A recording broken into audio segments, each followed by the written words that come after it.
For hundreds of years, innocent people disappeared inside a massive pagan temple. The city believed the gods demanded blood, and anyone who questioned the rituals risked death. Soldiers feared the priests. Governors refused to interfere. Entire generations accepted the horror as normal. Then one Christian bishop walked through the city gates and declared that the sacrifices would end. He had no army, no political power, and almost no followers. Yet his courage would destroy one of the last great pagan strongholds of the ancient world. In the late 4th century, the city of Gaza remained one of the strongest centers of pagan worship in the Eastern Roman Empire. While Christianity had spread across much of the empire after Emperor Constantine, Gaza continued to resist fiercely.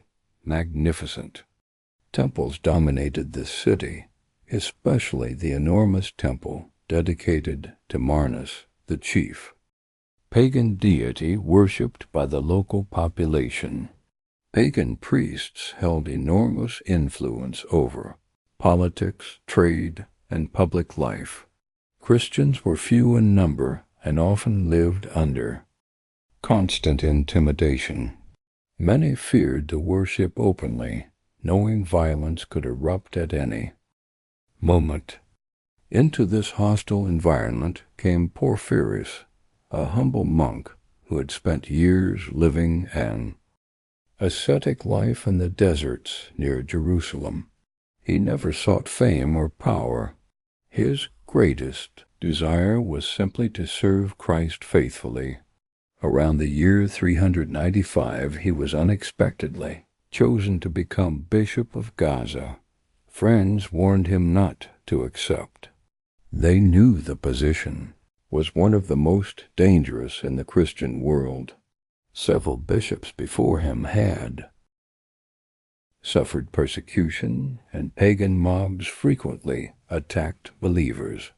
Porphyrius accepted anyway, convinced that a shepherd could not abandon his flock simply because wolves surrounded them. The situation quickly became even more difficult. Pagan leaders encouraged officials to deny Christians basic civil rights. Churches were vandalized. Christian families faced discrimination in business and public life. Whenever drought or famine struck the region, priests blamed the presence of Christians, claiming the ancient gods were angry. Crowds sometimes gathered outside churches demanding their destruction. Despite the constant hostility, Porphyrius refused to answer hatred with violence.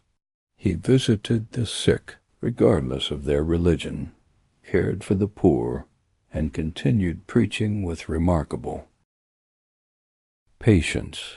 Realizing that local authorities would never challenge the powerful pagan priesthood, Porphyrius undertook an exhausting journey to Constantinople, the capital of the empire. There he appealed directly to Emperor Arcadius and Empress Eudoxia. Rather than asking for revenge against his enemies, he requested protection for the persecuted Christians of Gaza and permission to remove the temples that had become centers of oppression and violence. After long negotiations, the imperial court finally agreed to intervene.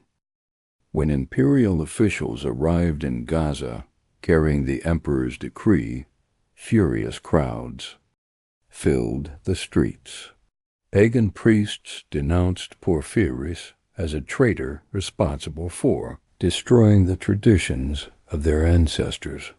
Riots nearly erupted as soldiers moved toward the great temple of Mars. According to early Christian accounts, many believed The gods themselves would strike anyone who touched the sacred sanctuary. Instead, the temple was dismantled stone by stone. In its place, a Christian church was eventually constructed, becoming a visible symbol that the city had entered a new chapter in its history. The transformation did not happen overnight.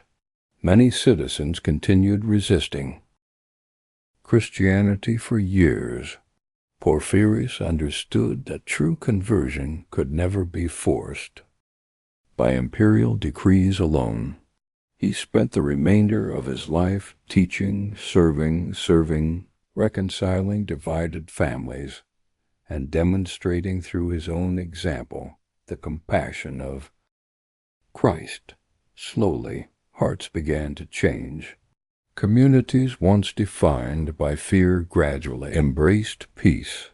The bishop who had entered Gaza with almost no support lived to witness Christianity become firmly established in a city that had once seemed impossible to reach.